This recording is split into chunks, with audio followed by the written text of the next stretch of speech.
This segment's going to be about a interview I did with Nathan Rhinne. He has a radio show that he does on Damn Radio.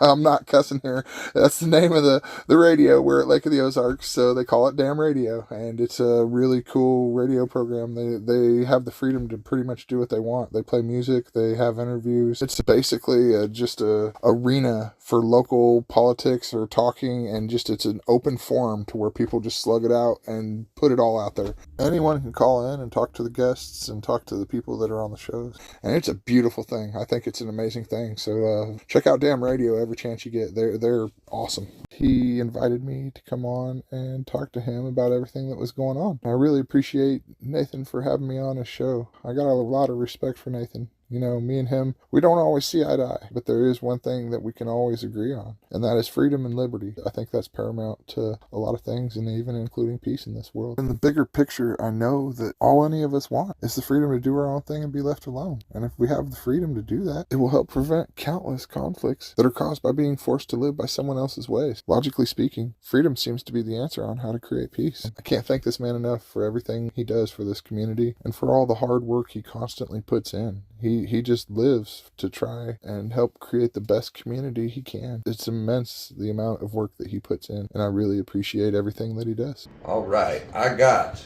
Mr. Josh Butterfield, the man, the myth, the legend, in studio with me. Josh, can you say something in the mic?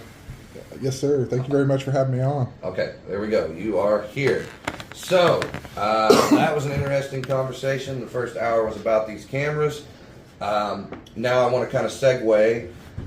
As a lot of you know, down here at the lake, Josh, for the last umpteen years, every time there's a snowstorm, you can count on seeing a post from Josh saying how much he likes snow drifting and he loves playing in the snow.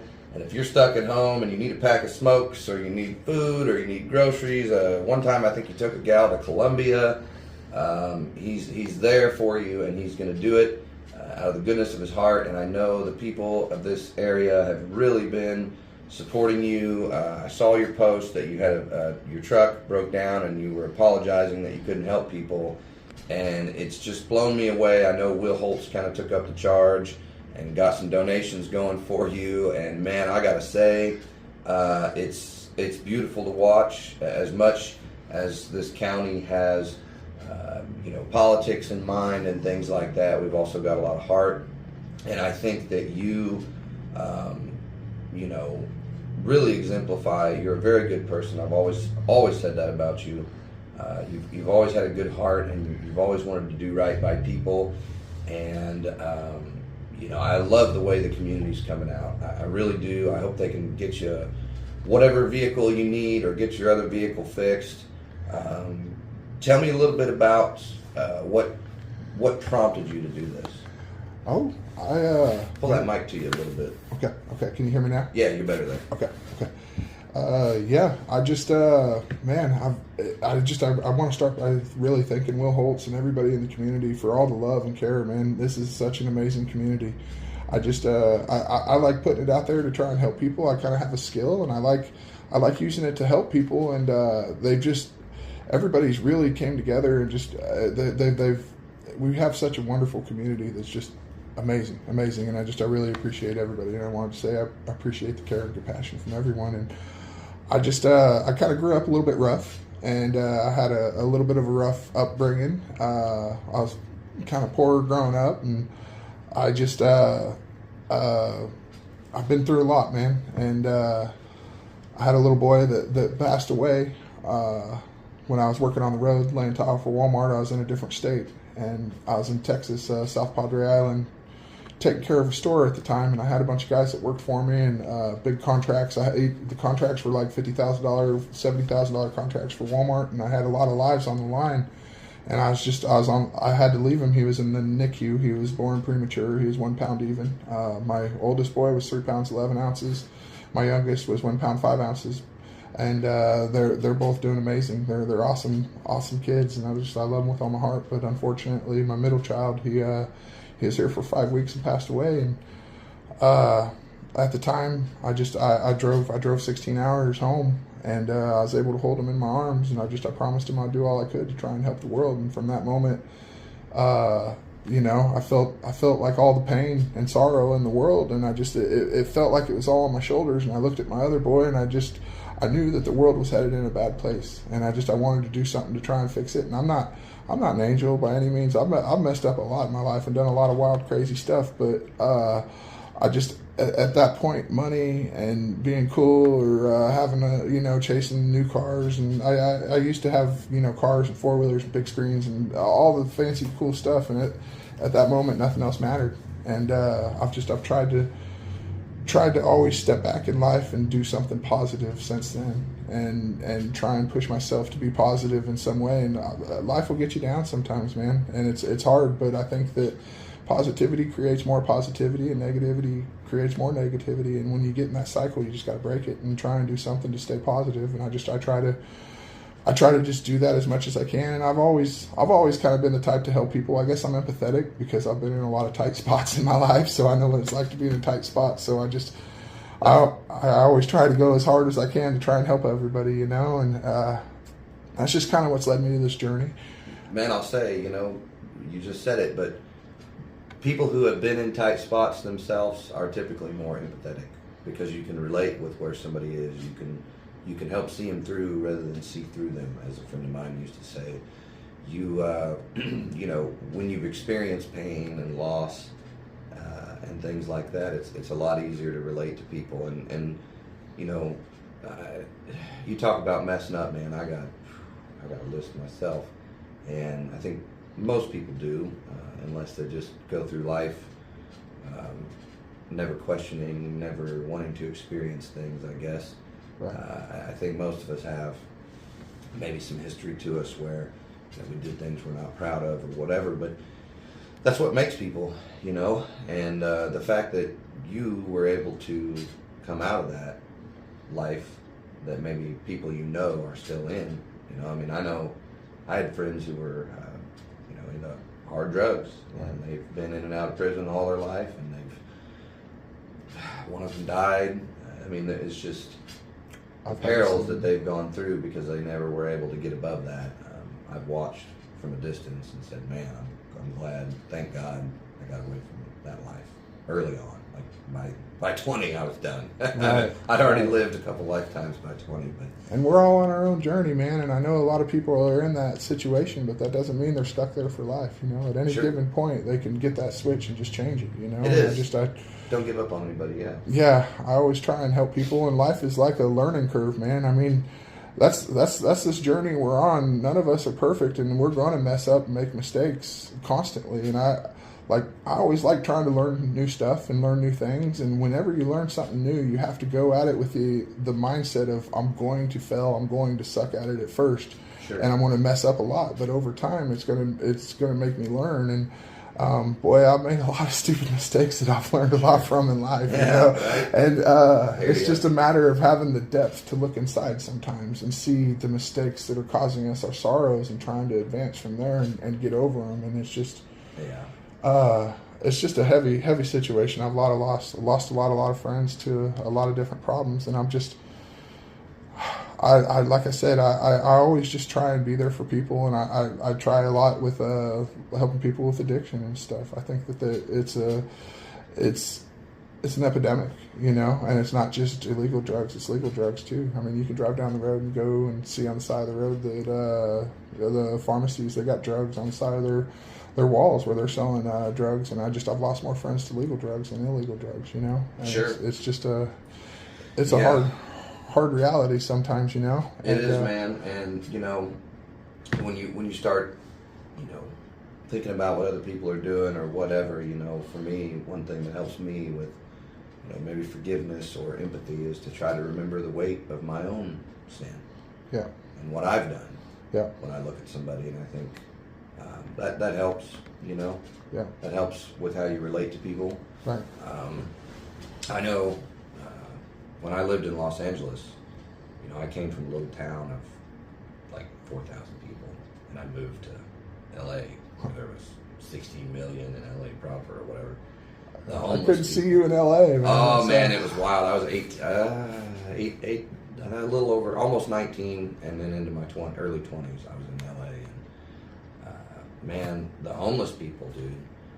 And I really think, I wasn't doing it for their protection, but I think the way that I interacted with them, because you get into a place like that, and man, it really kind of jaded me towards people, because I was used, when you're from the country and you drive by somebody, you wave, you make eye contact, you're in your country, you're in the store, you say hello, you open the door for somebody, you move. That's how I was raised. That's what I grew up in. Right. In LA, everybody's got their eyes down. They're looking at the ground if they're walking, and if you say hi to them, they're just like, man, who the hell are you? Who are you talking to? Right. And these homeless people, they was always the same. There was a group of them, maybe 15, 20 along, because I went to a school. Long story short, I paid my way through music school from working in some nuke plants, and my school was on Hollywood Boulevard, and I lived, 10, 15 blocks. I lived on the other side of the Chinese Theater at the start of West Hollywood. But anyways, I had to walk this same path, so it was always the same guys. And I got to know them. I got to know one, called himself Snake. He was in a wheelchair, had diabetes, was in pretty bad shape. But I would chill, hang out with him. If I had extra food, I'd bring it to him. If I had my acoustic guitar, one time I was walking by and one of them was like, "Hey man, what do you got there? You got acoustic guitar?" And I'm like, "Yeah." He's like, "Man, would you play me a song? I'm kind of depressed today." So I sat down there on Hollywood Boulevard, just jamming along and playing to this guy, And I got to know a lot of them by name, and if I ever had any money, change or whatever, I'd give it to him. And I had some family come out and visit me, and I stopped and gave one some money. They're like, "What are you doing? What are you just going to spend that on booze?" And I said, if he does, that's on him. But if I've been asked and I don't give, then that's on me. He didn't take. He said he needed it because he was hungry, so I'm going to give him the money. If he spends it on booze, that's his sin. Right. But if I don't give it to him and I have it and I don't need it, right. Then that's on me. So that was kind of my experience with empathy. Was really like, man, we had in the front of the school, it's Musicians Institute, we had they called it the Passage. It was right on Hollywood Boulevard, and they would do live performance out there. So you get to play in this stage that faced Hollywood Boulevard, and I would bring 2, 3 homeless people in there with me. Oh man, you could that's drink awesome. beer, and I'd buy them beer, and we'd be hanging out. And a couple times, if I'd get up or something, security would come over and not know they were with. They thought they were just in there, and they're trying to kick them out because everywhere's got security. And the only reason they have security is to kick out homeless people. Right. You go to a McDonald's in LA, they got a security guard. If a homeless person comes in there to warm up or whatever, they're out. If you're not buying something, get out. Right. And security's going to throw you out on your face. So security comes over and I'm like, no, these guys are with me. That's awesome, man. So, that was it was a really good life experience for me, and really good for me because, like you say, by that time I'd already done all kinds of stupid shit. So right. I thought, man, the only difference between me and them is I was, lucky enough not to continue down where I was going, or that could be me. Right. It, And everybody has their own past, man. When I was out in North Carolina, I met a guy out there, and he was homeless. And he's just like, well, screw it. People in North Carolina need help. I might as well go out there. And he was out there working every day. I mean, helping. He helped on one of the bridges we made. I mean, he was just out there working hard every day, man. And so didn't need nothing. For the listeners, you're talking about you went out there after the hurricane, right? Yeah. A month after it hit, I just, something inside me just screamed that I needed to go out there. I don't know what it was, man. I just, seeing it all and just hearing all the different stories, I didn't know what to believe. And I'm always more of a show me person, Yeah. Got to see it with my own eyes. And I always like to learn firsthand by getting in the middle of stuff. If ever I want to learn something, I just jump in the middle. I'm a learner that way. Sometimes, I like to learn firsthand and see it with my own 2 eyes. And, yeah, I went out there and donated for a month. I hit town with $430 and just, I left town with $430. I left here and I hit town out there with not a single dollar in my pocket, and just had faith it would all work out. I had a camper I hauled out there. I got my F-250, and I reached out to a bunch of people out here for any items to donate. I had a toy hauler, so my camper's a toy hauler, and I filled the back of that thing all the way up with clothes and heaters and all kinds of stuff, blankets, food, toys, just everybody donated all kinds of stuff. And I took all that all the way out there and stayed in my camper the whole time. I stayed at a place called Camp Miller, and it was a camp of random individuals from all over the United States, literally every corner, from Washington to California, Florida, New York. There was someone there from every corner and all states in between. I met multiple people from Missouri.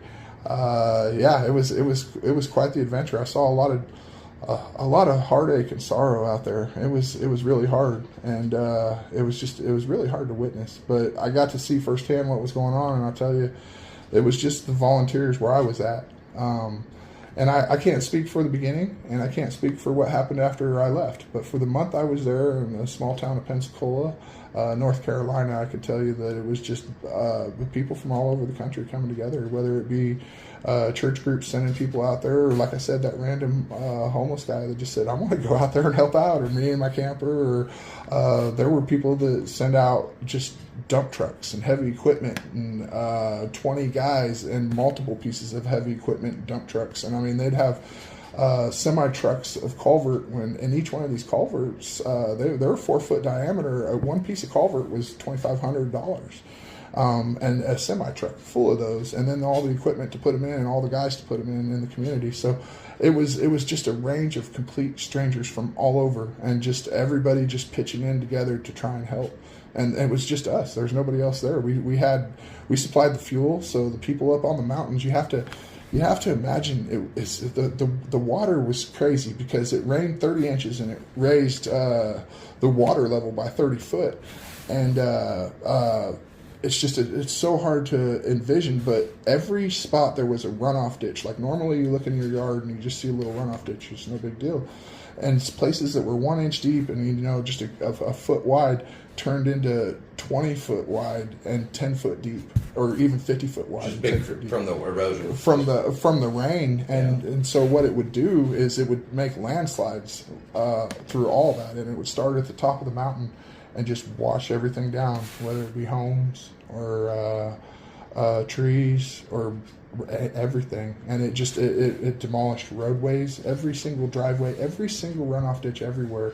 It made it impossible to get across, so people can't get out of their homes. They're trapped. They don't have no electricity. I was there a month after it hit. I showed up, and they didn't get power on the mountains, and they didn't even get power to the town until I was there after 2 weeks. So they were there without power for 6 weeks. And the camp we were at, we were giving away generators, and we had gas. I mean, I did some pretty wild stuff. I would go and I took a container, one of them 250-gallon totes from here. Right before I left, I bought one. I found a food grade one that had liquid smoke in it, and I was like, well, liquid smoke, in an emergency scenario, we could wash it out, and we'd have smoky flavored water. It'll be all right, And I got out there thinking that maybe they might need it for that. I actually had two of them. I had one that just had a little bit of dirt and stuff, and I dropped one off at the place with dirt, and I was going to take the other one, and lo and behold, they needed it for fuel, and I ended up taking it to the fuel station and filling it all the way full of fuel, and that's what we used to power the generators of all the people in the community in the mountains. And like I said, we were the only ones there making it happen, and there was a point to where, I'm looking around on the mountain, and none of these people have power going to their house, and they're all running on generators, and I'm looking at our gas tanks, and we don't have any gas, and I'm going, well, what the hell are these people going to do? They're literally screwed. So I reached out to the community here, and I reached out and said, hey, man, this is the guy that runs the camp. This is his Venmo account. If there's any way you could drop some money into his account, I would greatly appreciate it. And that night, I couldn't get a hold of him all day. He was super busy. Nobody knew what he was doing, and I was trying to get a hold of him to try and get fuel and stuff. But that night there was a county meeting. The first Yancey County meeting they had since the storm, and they had FEMA there, they had the federal government, they had all the commissioners there, they had the school board, they had literally every player, the fire department, electric company, every major player there. And so I'm like, yeah, I'm going to that, and I'm going to record it, because I kind of do stuff like that, and I figured it was something important that really needed to be documented, and I was pretty much the only person there recording it. And so I documented that, and right after the meeting, I look back, and there's Brian sitting in the back of the room, and I'm like, hey, Brian, man, we need to go get fuel, right? And he's like, yeah, we're about out. It's a bad deal. I'm like, yeah, I know. I've been trying to track you down. And we're at the gas station, and I was like, I don't know if anybody from my community got to you, because he's like, man, we don't have hardly any money in the account. I wanted to see how much gas we could put in right now. And I had that liquid smoke container in the back of my truck. And he looked on his account, and there was probably $2,000 that our community had donated to directly help that community out there and fund it to where they were able to have fuel for electricity out in the mountains. And who knows how many people that helped. I mean, there was days where we'd go through 700 gallons at that time of just 5 gallons at a time, you know, and everybody would bring in their containers and we'd fill them up. And so that's just imagine how many 5 gallon. I mean, that's a lot. Yeah. I mean, that's 20 per 100. I remember seeing that actually. I remember you put that out there, and that's again, that's. I love living at the lake, man. You know, and you're well enough known that people knew, hey, this isn't some. You know, he's not just asking for his money. He's legit. Yeah. And I tried to make it a point to not ever ask for money because I always feel really weird about it. And even with all the publicity I'm getting now, it feels really awkward to me because I like to be the one to always help, and I know that I'll always be all right, and I'm always a hard worker, and I'm like a cat, man. I land on my feet, and so it really feels weird, but I've tried to go out of my way to not do that. But in that point, that community really needed help, and our community stepped up it was a matter of hours. I made that post at like noon, and we were at the gas station at like 7, 8 o'clock at night after that meeting. And when he looked, he went, "Holy cow!" And we were able to fill it up right there. I mean, 250 gallons of fuel right at that moment. And it was an amazing thing. Our community is just really a beautiful thing, man. And I really appreciate everybody out there. I cannot tell everyone how much I just appreciate everyone. Well, man, and it seems pretty apparent to me that everyone appreciates you now too. And I know, like I said, I've seen you do this, every snowstorm, and I've always said, man, that's pretty awesome. I'm not gonna lie. When it snows, I don't have anything 4-wheel drive at this point, but when it snows, I'm like in. I'm not going nowhere. And you're out here like cutting donuts and taking people to the hospital and stuff, and it's awesome, man. And personally, when I saw that Will got involved, and the publicity, but the fact that people were donating to you, man, it really made me happy for you because I think Oh man, I feel like you deserve it, dude. I feel like you've done, and I know it's hard to ask for help, it's hard to accept help, but at the same time, you've put a lot of time, a lot of effort into helping other people. Best you could do is just let it come. And, again, they wouldn't be helping you if they didn't feel you were worthy of it, Well, And I tell you what, here back in, 2021, back when all that stuff happened with Gohagen getting threatened, I was talking to James the other night, and he was like, Josh was the first one I saw when I came out. He was waiting for me in the lobby, you and Freddie.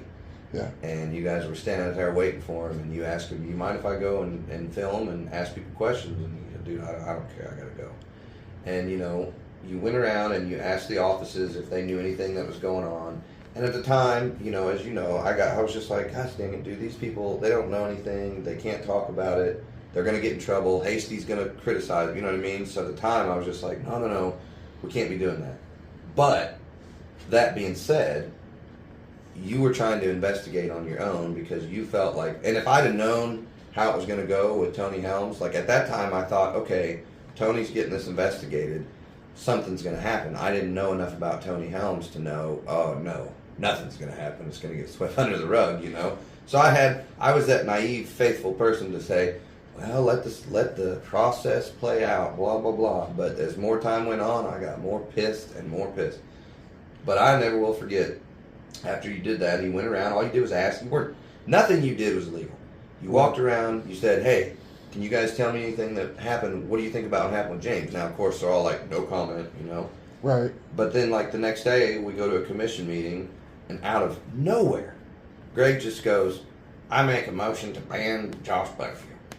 And it was me, Stacy, Gail, I think we might have been the only 3 civilians, and James. And James is like, no, not doing that. His vote was no. And Stacy, me, Gail, we're all like, dude, that's against his constitutional. You can't do that. He hasn't done anything illegal. Right. And what's funny is when it came down to depositions in my case, that's one of the first things they ask about. Well, you banned Josh Butterfield too.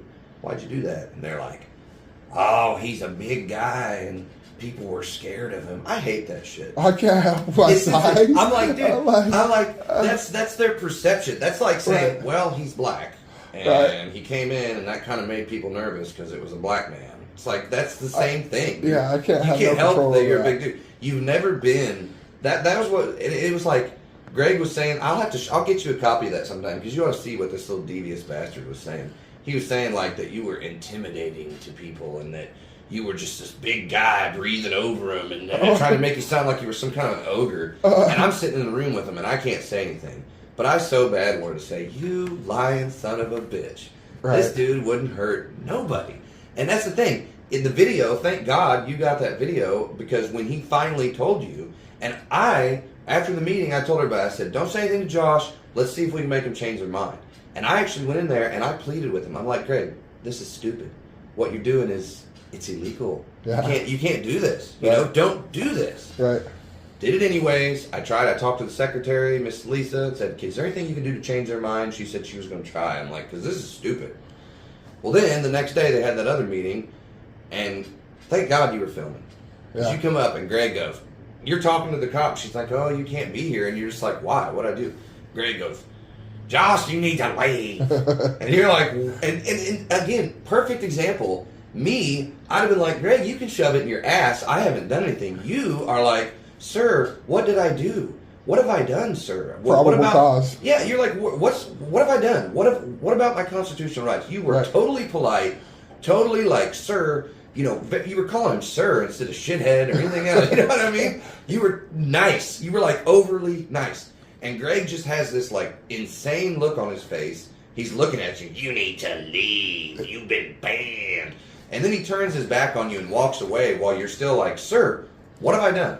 Yeah, I openly asked him. I said, "What is the probable cause on why I can't come here? Why can I not enter the building?" And he straight looked at me and said, "Because I said so." Straight on camera. Yeah. And that's like it's basically like, well, why are you violating my constitutional rights? What gives you the authority? And he directly said, "Well, I do." Sure. And then he turns around and leaves and comes in and just pisses and that was like, you know. And then everybody's like, and like, I see this stuff now, and like everybody gathering around you, and I'm like, you know, I hope Greg Hasty sees this, and if he has any empathy, which I don't think he does, but I hope that he sees this and goes, man, I was a piece of shit to that guy. I was really rude to somebody who just wanted to do the right thing and wanted, because that's all it was. You came in, you wanted to help James, just like me, just like everybody else. You wanted to get to the bottom of why in the hell these maintenance men were still at work. Exactly. Why are they not in trouble? Yeah. But instead of them getting it, they got 6 months off paid. Right. You know? That was their punishment. They got it was either 5 or 6 months off paid. Right. While you and I got banned. Yeah. And they banned you, and I said, this is bullshit, you can't do it. And then a month later, they banned me, and I said to myself, you know, they're going to keep going down the line. People are going to speak out at a meeting, and Greg's going to go. It's like that Oprah Winfrey meme. You get a ban, and you get a ban, and you get a ban. Everybody's banned. Right. And before long, it'd be just, to me, they were trying to isolate James. Anybody that wanted to help James, speak out for James, because at that time he was more timid. You know, he was in there all alone. Right. Never been in this situation. Maybe not really accustomed to the level of confrontation these guys were bringing to him. So he had nobody having his back. But you and I had his back more than anybody. You were there anytime he needed, every day. Yeah. Same with me. Well, he was trying to do the right thing, and I always try to support the right thing, you know, and that's just why I try to always do what's right, man. That's just why I try to. Well, I think better than anything, what you do is you share your heart, man. You speak from your heart, and you do what you feel is right, and you try to help people. And that is the best niche I've ever seen for you, because you're great at it. Whether you're coaching sports for your kids or for other kids, whether you're mentoring people, whether you're helping people out. Every time I see you, and every time I see somebody saying that you did something for them, it makes me damn proud to know you, and that's the truth, man. I appreciate it, brother. That's the truth. Thanks a lot, man. I think that you bring something to this community that makes people think, and hopefully you inspire other people to do the same thing.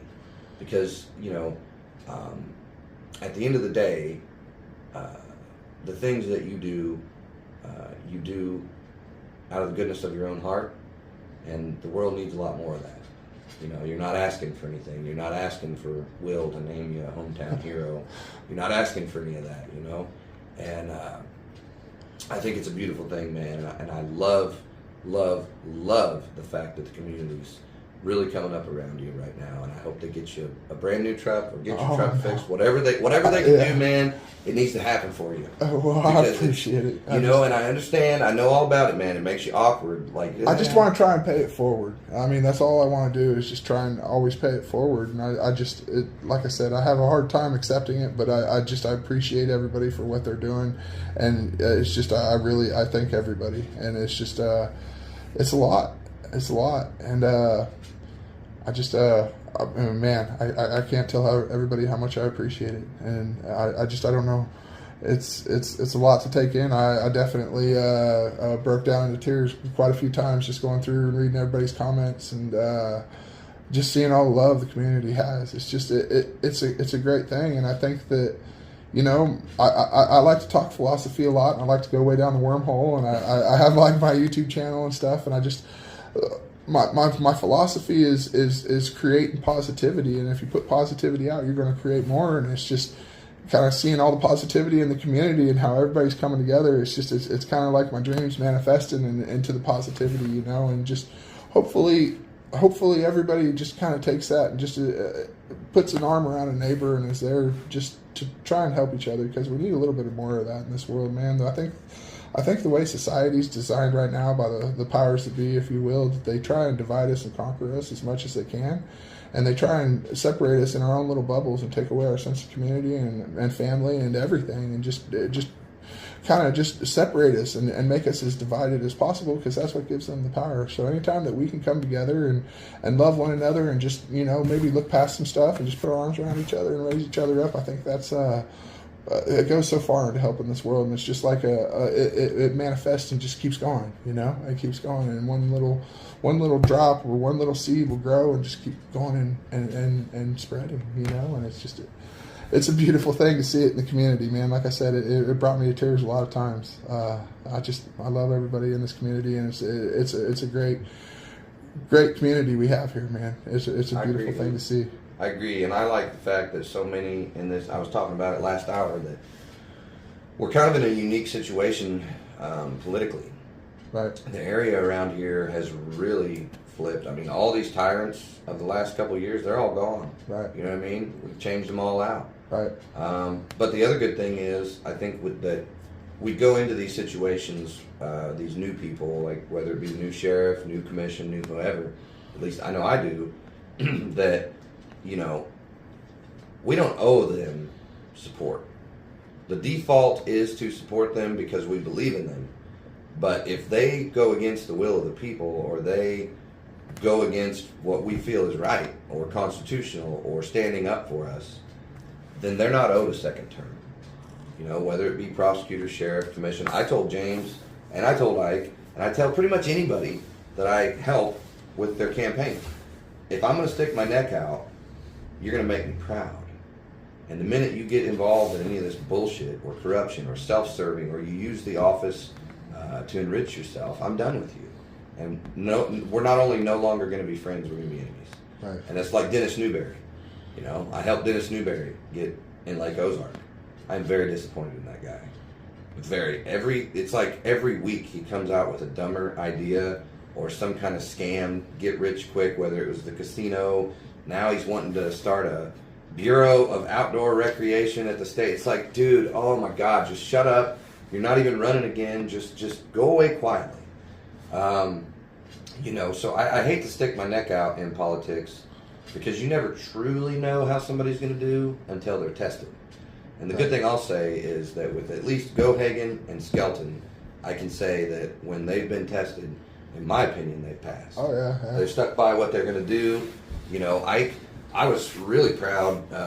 God, it was like one of the first meetings after Ike won, he unbanned you. Yeah. I was there for that. I really appreciate him for that. I was like, hell yeah. He's a good man. He believes in freedom, and I definitely supported Ike as well. I mean, he's my belief in life is that well, like I said, when I held my little boy, I promised him I'd do all I could to help the world, and I want to try and create peace in this world, and that's my end goal. And all of it is just do anything I can to try and help create peace. And I believe so I'm a chess player, and you got to look at things. And so when you really try and solve a problem, you got to really break it down and address it. So in order to create peace in this world, how do we do that? And I think that a lot of the conflict in the world comes from being forced to live by somebody else's beliefs. Republicans don't want to be forced to live by liberal laws and ways, and liberals don't want to be forced to live by Republican ways. And when we're forced to live by something else, that's where the conflict comes. So I think that the more freedom we have in this world, the more peace we're going to have in this world. So I honestly believe that any question should always be answered, what is the most amount of freedom we can have. And Sure. I believe in freedom and liberty to the core, and I seems to have that same belief, and I appreciate that about him, and then James too, and I see those guys as standing up for freedom always, and I think that's the right route we have to address. And even I know there's a little bit there's a lot I like to try and I want to touch on, but with me personally, even with like getting banned and all that stuff, I believe in the Constitution and due process, and I think that I can stand up for myself. I've represented myself a lot in court and actually won multiple times. I know it sounds crazy, but I win. I have even won recently, but that's a whole different story. But I believe in jury nullification, and that the jury has the ability to not only decide the guilt or innocence of the person on trial, but the justifiability of the law itself. Now, lawyers and anybody who has a bar license cannot say these things, because if they ever question the law, they lose their bar license. But me, as somebody who has a ticket brought against me, I can stand up and say, well, you know what? This law is corrupt, or what happened there is corrupt. So at the end of the day, I feel that I can stand up and do things, and I'll represent myself in court to where I think that I will win. And I have faith at the end of it all that I can talk to a jury of 12 of my peers and even get one of them to hang that jury. In which case, I mean, it comes back around to even the license plate readers and stuff. I know that's a big issue right now, but I wanted to chime in with that and say the Fourth Amendment should be what dictates all of this, because the Constitution is supposed to run this country, and every politician and sheriff and every person that has taken office has taken an oath to that Constitution. And the Fourth Amendment directly states that we cannot be subject to unreasonable searches and seizures. And if a license plate reader reads our license plate and tracks us, that is a search and seizure. That is tracking us. That's a violation of our Fourth Amendment. Absolutely. And, you know, we're so far off from that at this point in this country. We've let so much go that it really is beautiful to be pushing back against it. That's why I'm all about it. I'm all about Ike pushing back against this, the commission. Right. I hope our sheriff and our prosecutor do the right thing.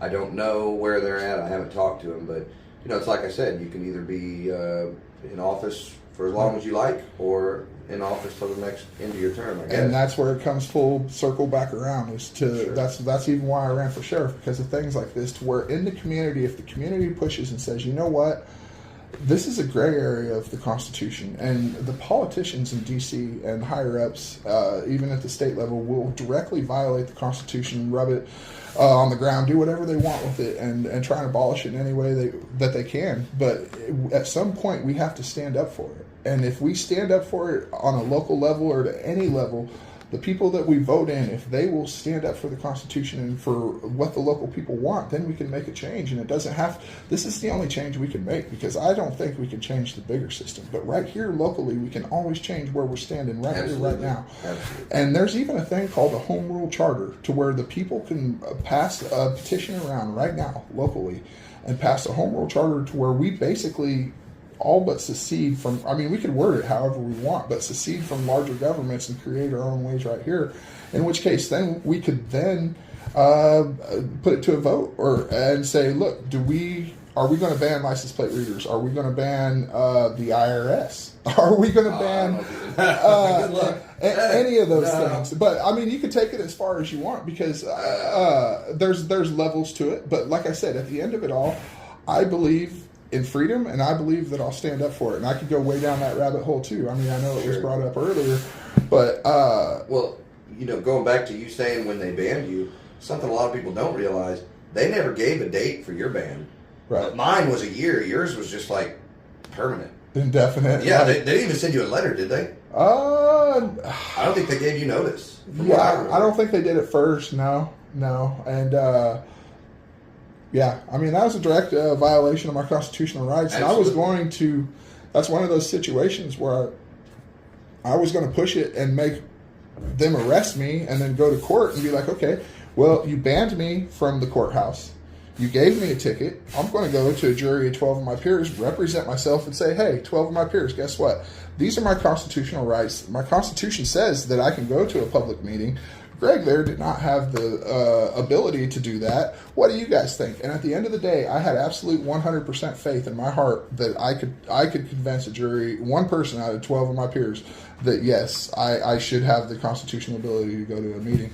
So that's those gray lines where I just keep pushing when sometimes I shouldn't. I walk a very hard line sometimes, but I always try and stand up for what I believe in, you know. And I get you, man. I believe there was some wrong stuff happening there, and I don't.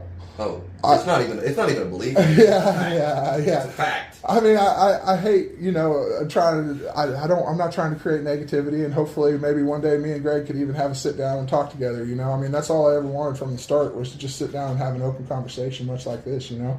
I think that's the going to be the answer to a lot of problems in the world. If people from opposite sides, and no matter what they have going on, if they can peacefully sit down and look at each other and have a conversation about some kind of solution, that's what it's going to take to create peace in this world. And there's going to be a lot of hard conversations that are going to have to happen, but as a whole, you know, if we have those conversations and do that hard work, we can make a change, you know. And I think that's what it's going to take to make a change in this world is for people to just kind of put aside their differences and try and sit down, and even though you may not like somebody at all and they may be almost your enemy, you got to try and work out some kind of peaceful resolution. Now I know there's all different ways and levels that could be taken, but that's just always what I try to sit down for, is just to sit down across from my enemy, Sure. if you will, and just like, let's talk it out, let's work it out, or whatever, you know. Well, those guys weren't really interested in talking. No, they weren't. They wanted to strong arm. They wanted to really force the issue in any way they could, to where they just didn't want people talking about them. They didn't want anybody questioning them. They didn't want it. They wanted to be able to do what they wanted to do and get away with it, you know. And the thing about it is, for me personally, I don't hate anybody. Right. I don't hate Greg Hasty, even though he's a dastardly bastard. I don't hate him. I don't hate Don Williams. I don't hate Caleb Cunningham. I hope they're all living their lives, enjoying it right now. For me, it's always been about, you're not fit for office. Right. You know what I mean? You don't belong in this position. You've proven yourself. You've shown me that you don't belong here. Well, when you It's run for not office, personal. you gotta answer to people. Sure. I mean, that's the epitome of running for office is you're representing the people. So when the people say, "Hey, what's up, man?" You gotta be like, "Hey, I represent you, so I want to talk to you." Not just be like, Yeah. I'm going to shun you, shut you out, shut you down, silence you." These guys were so thin-skinned about everything, man, and it was just like, you know, clear as day. Greg was always bitching about Facebook, and you know, dude, I don't know if you heard Ike's show last night by chance, but I called in and I actually read a letter from Greg, and I don't know if anybody else heard it, but dude, I gotta run this down again. So after Greg left office, this letter was discovered that he had sent to the prosecutor about us, all of us, mostly me and James, but all of us. I'm sure And I was mentioned. oh my God, I gotta find it. It is, I'll tell you what, man, when I read this, I about lost my shit. He was trying to get us swatted. He was trying to get us in trouble with the federal government. And I haven't put this out yet. Eventually I will. I've just kind of let it go because he's out of office. And I'm like, you know what, man, have a good life. I'll still see you in court. That's still going on. 4 years Right. with that bullshit. But, well, we got a call. Maybe they want to talk to you instead of hearing me talk. Let me answer this. Hey, you're on Damn Radio. My name is Jesse. I just wanted to call in and say that what we do is awesome, and that the stuff we do in American Canada is it's great to hear about here in Nebraska. He's a real inspiration to me here, and that I would like to know what people in Camden County can do to help the community there, to be more free, to bring these liberty ideas to fruition. Where should you guys be focusing your efforts? Whose numbers should you guys be calling? Who should you guys be directing those questions to? Love the show so far. Keep up the good work. Thank you. Well, to answer your question, right now, did you hang up? Oh, Oh, okay. Right now, I think the people need to be directing it to the sheriff and the prosecutor. Those offices need to be having the phones rung about this camera because our commission is already on board with freedom and liberty. We got to bring our prosecutor and our sheriff up to par because at the end of the day, you know, a unified force of government would go a lot further with the state than this kind of, you know, leaving Ike and the commission out to dry. I'm very disappointed in them if they don't take a stand with them. So that's where people need to be calling right now. So.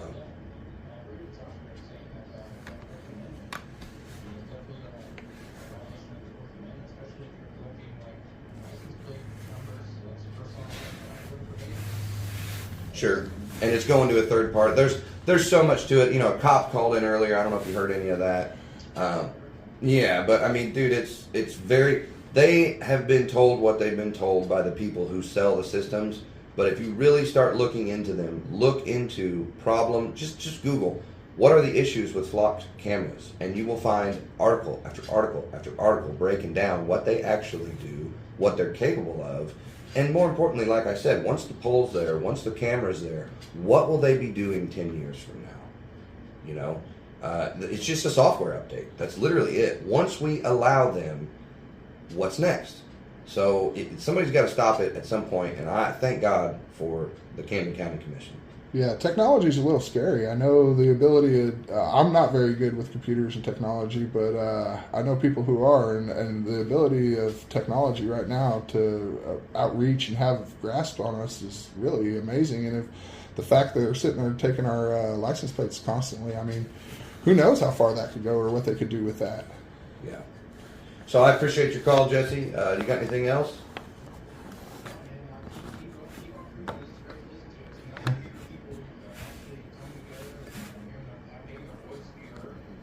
Hey.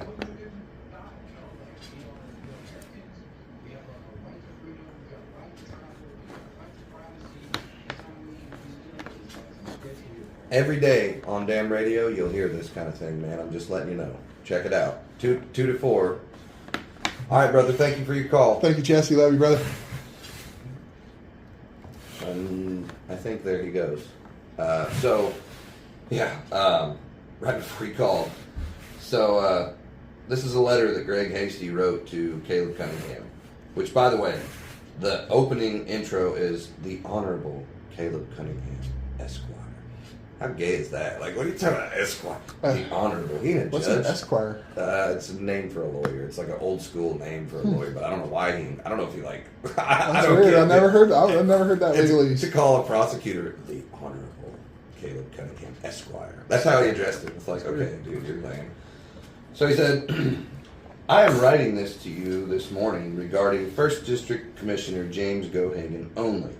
However, the actions of Commissioner Gohagan, in my opinion, are related to and influenced by a local hate group. For about 2 years, I have watched as a group of people have organized in our community using hate and intimidation to threaten and attack anyone in our community who gets in the way of their agenda. It is my opinion that this group is an ultra right-wing hate group which has total disregard for federal law. One of the tools that they are using is social media attacks on any individual who they identify as a problem to their agenda. This group is promoting an agenda to put their people in charge of government entities in the county so that they may use that power to offset or ignore the constitutional rights of minorities. What? They have total disregard for federal law and the rights of minorities. What? Members of this group meet to set their agenda and then use threats of bombs, use of force, and threats of force to cause the government to respond to their actions. Then, when the government takes action to protect the public, they file a bogus lawsuit. This has been going on for at least 2 years.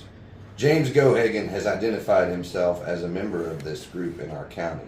It is obvious that the members of this group support his actions on social media.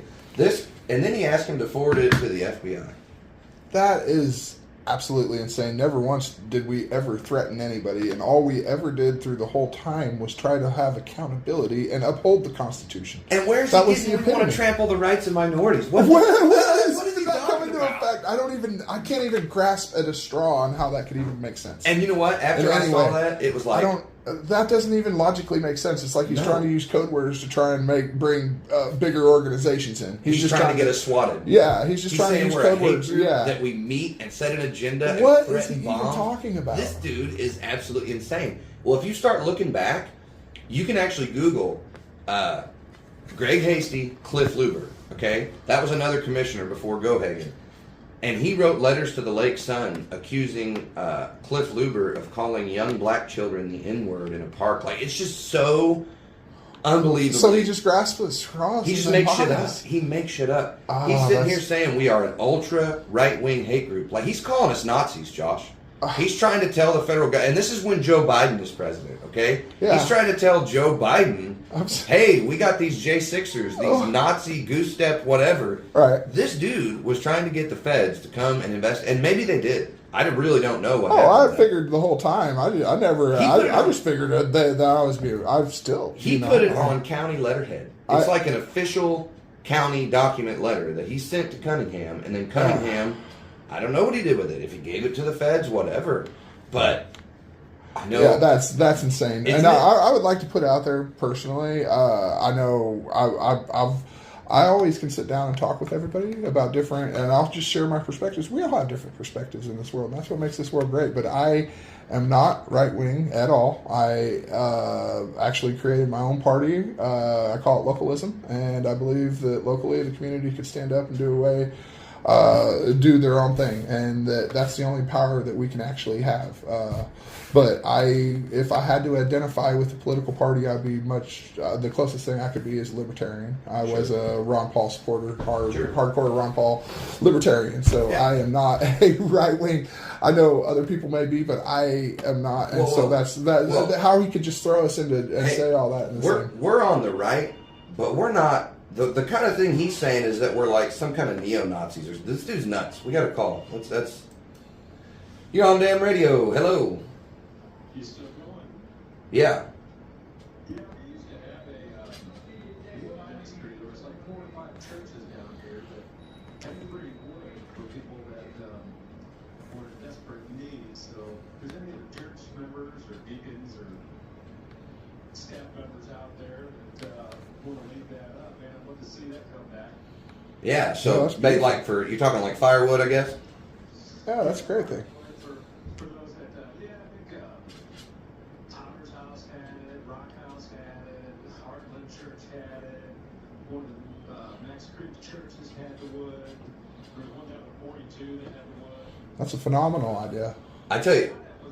The guy that was doing it though, I guess he retired, so there's really nobody else doing the wood ministry. But I know these churches are willing to donate a quarter of their parking lot for people to dump chunk wood, Sure. and then people can go and chop it up themselves. But the guy that was doing it before, he actually had wood splitters that he would put at each church that were donated, and he would go by and make sure they had gas and oil, and so people could use the splitter too. But if they didn't have a splitter, if the guy needed wood bad enough, he'd come out and use the axe and take the free wood. Sure. Yeah, Hey, that's not a bad idea at all, man. That's a great idea. That's a beautiful thing. Yeah. I just wanted to throw that out there. Yes, sir. Elders out there want to leave that up if there's a need. Yeah, and I'd Definitely. help on that too. Any way I could, I'd help deliver wood, or if there's a spot to take it. I know if we could just have a spot. I know there's a lot of wood taken out and stuff. I'd like to deliver wood to the needy, but Yeah. wood is the toughest part. But when you post on Facebook, somebody needs wood, tons of people jump in and say, well, I have a tree down, I have some wood, you come and get it. Have you ever tried the sawmills? I haven't.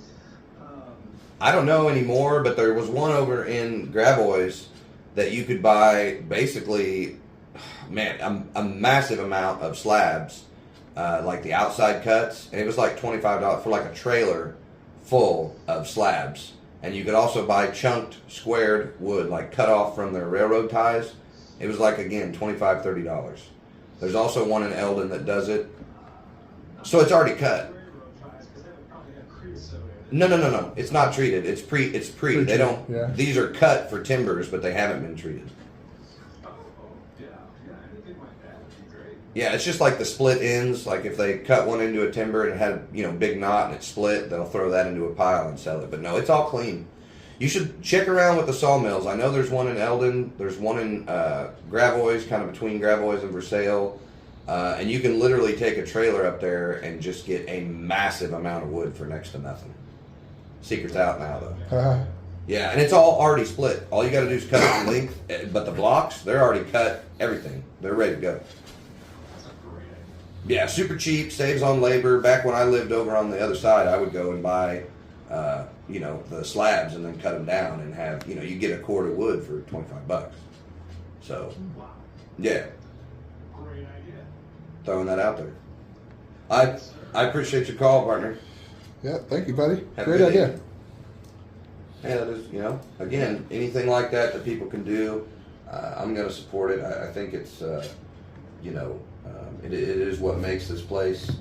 Yeah, anytime the community can come together, and I think that's just what it's all about, man. Anytime anybody has a way to or an idea to help in the community, it's just about putting boots on the ground and being able to do it. And instead of just depending on larger governments or whatever, I think that if we go out and be the change we want to see and just live it and do it, I think that goes so far into changing things and helping the world. And I mean, just that guy sharing that idea right there. I mean, who knows where it goes? Just him sharing it, and somebody else might pick it up and run with it, or he might, or who knows? And it's just if everybody does that and just tries for the positive, I mean, we could raise this community up so much and make it better than ever. I agree, man. I agree. There's a lot that can be done, and it takes ideas, and it takes putting those ideas into motion. But like I was saying before, he called back to that letter that Greg wrote. Oh yeah, like dude, that's unbelievable. Yeah. Like really, part of me has felt somewhat sorry for him, because I mean he took a beating. But then again, when I actually look back on what he did and what he was about, I lose that sympathy. I don't hate the man. I hope he's doing well. I see him advertise for surveying, and I never say don't use this guy. That ain't me. He's out of office. I don't give a shit. If somebody wants to go get a survey from him, that's their business. Go for it. The man's got to live. Man's got to make a living. Man's got to eat. If he's corrupt in it, figure that out and don't hire him. So I'm not out here to chase him all the way out of town. But after seeing that letter, oh, that's insane. I was kind of tempted to. I mean, yeah, that's I figured that there was stuff like that. I just assume and just roll from there. I always plan for the worst and hope for the best. So through what I was doing, I was just like, my plan was like, okay, obviously they're going to be hating on me, so I better prepare for, whatever, prepare for the world to come down on my shoulders. But at the end of the day, I'm ready to stand up and, just try and do what's right. And I feel like a lot of the stuff that was happening was wrong, and that's all I really wanted to ever do through all of it was just sit down and talk about it, maybe have a little bit of accountability. It's hard to do, man, because like I said, there's so many layers between you and them. The only place that we can really could have an open square was Citizens for a Better Camden County or Facebook, social media. Right. Luckily, now, I went to a commission meeting today, and it's just night and day difference from what it used to be. I mean, the way Ike runs them, dude, it was great. It was a heated meeting. People were there to oppose a zoning change, and he did it masterfully. Instead of normally in a zoning deal, they'll let all the negatives speak, all the positives speak, and so everybody who's against speaks till they're done. Everybody who's for speaks, and it's like, it was really cool. Ike changed it up. He's like, we're going to have a negative, then we're going to have a positive, and we're going to go back and forth. You're against it, you're for it, one right after the other. That way, neither one of them really built up a momentum, because if it's all the negatives all at once, then they kind of steam and they feed off each other, or if it's all the positives, everybody's feeding off each other and kind of working each other up. This way, it was Yeah. point and counterpoint. And he really ran it really well. And I was like, I kind of noticed that after the fact, like, I haven't really been to a meeting like that. I thought it was really well done, and and that's been the way with all the meetings. Ike is very, good about it. Which I'll say this: in the old days when Greg was running the meetings, anybody could just raise their hand and speak, and whatever else. And Greg, he would let people speak until you said something he didn't like. Then he'd tell you shut up, or silence, or whatever. But I will say this: I never didn't concede when he told me to stop talking. It wasn't like I was in there screaming, being belligerent. I've seen people like that. And, in those situations, they do need to probably be removed for the day. Like, hey, go cool off, come back next week. Right. But to ban somebody for a year who's never been kicked out of a meeting, neither one of us were ever told to leave a meeting. No. Nobody was. We weren't ever we kicked were never out. unruly. We never. No. There were times where I asked questions, but Sure. that's our constitutional right. I mean, that's Oh, I know. that's the system of checks and balances that we have in Sure. place, and that's how it works, and that's how it's set up. That's how it's supposed to work. Yeah, And luckily, with James and Ike in there, we got guys who understand it. yeah, They get it, and they're very much of the mindset that people need to come in and talk about it. right. Ike is damn near, he puts nearly anybody that wants to be on the agenda. They had a guy, oh man, how do I explain this? He wanted them to pass a tree ordinance to stop, because the neighbors had a tree close to his property which was causing squirrels to come on his property and chew on his foundation around on his wood. Like, you guys just had to hear it, because I went to the meeting and I'm like, the shit he was saying, dude, I'm trying so hard not to laugh. I don't want to make him feel bad, but at the same time, like, dude, are you serious? He wanted the commission to pass an ordinance that would allow him to make his neighbor cut these trees down that were like not even hanging over the property. It was like absurd. But he called Ike, told him what he wanted to do, and Ike said, you know what? I'll just put you on the agenda. You come in and talk about it. And instead of just telling him, like, piss off, like, no. It's Right. not. Yeah. No. Even though, dude, you'd have to see the video. It was like, what? He's like, this tree, it has nuts, and now I have gophers crossing over into my property. It's like, dude, shoot him. Get rid of them. That's where property. That's just freedom and your property. It's a tree. Your neighbor has their tree, and you got to let him have it. I mean, that's his property. You can't make somebody else do something with their own property. But now, when it comes to your property and something invading your property, now you get to take means into your own hands there. So sure. It's just a matter of stepping up and doing it yourself instead of depending on government. I think that the world needs a lot of that. I know, dude. There's so many. Yeah. And I think that if we kind of just figure out a way to do it as a community instead of putting all the pressure on other stuff. But I think James and Ike, they've done a great job, and I really appreciate them for standing up for freedom and being so open and transparent. That's what I think ultimately is as hard as it is when you come into office. You got to be transparent. That's the number one thing you have to do, sure. And you have to honor the Constitution and honor the people that you're serving, and they do a good job of that. They may not agree with everyone, but they give them a chance to speak, and they hear it out and respect their rights. So I really appreciate that about our commission for sure. I do too, Joshua. It is 8:09, and we are over our time limit. So I'm gonna have to cut this off. I need to be getting home. I wasn't even paying attention this time. I gotta get back. By the way, we are live from Lake Ozark Real Estate of the Art Studio. Supposedly I get paid for saying that. I have still not received my check. JR, if you're listening, don't tell me the check's in the mail again. Get it in the mail. But anyways, I appreciate everybody listening. Josh, thank you so much for coming in. Yeah, thanks a lot for having me on the show. I really appreciate it. This has been awesome, man. This is a pretty cool setup. I like. It's a nice studio, right? Yeah, man. This is freaking awesome, and I just appreciate you, and I appreciate this awesome community for all they do and for all the love they've shown me. I tell you what I'm gonna do, man. I'm in here usually. Some weeks I'm off just because I got stuff going on, but mostly I'm in here every week, 6 to 8 on Thursday. If you're ever in the area, you got something you want to talk about, shoot me a text, swing by, I'll come open the door, let you in. Awesome, If man. you want to call in, you can call in. The call-in number's on there. Just give me a buzz, dude. Anytime you want to come on, dude. If you got something exciting you want to talk about, if you need to get a message out, whatever, Awesome, man. feel free to stop in or call, all right? Man, I appreciate that, brother. Thanks a lot, man. No problem. Thank you again for coming on with me, and thank you everyone for tuning in. I hope it's been informative for you. It's certainly been fun for me. And I need to sign out now, though. So everybody have a good night. Thank you again. Thanks, guys. I can't tell Nathan how much I appreciate him for taking the time to interview me and for letting me be on his show. I greatly appreciate it, man.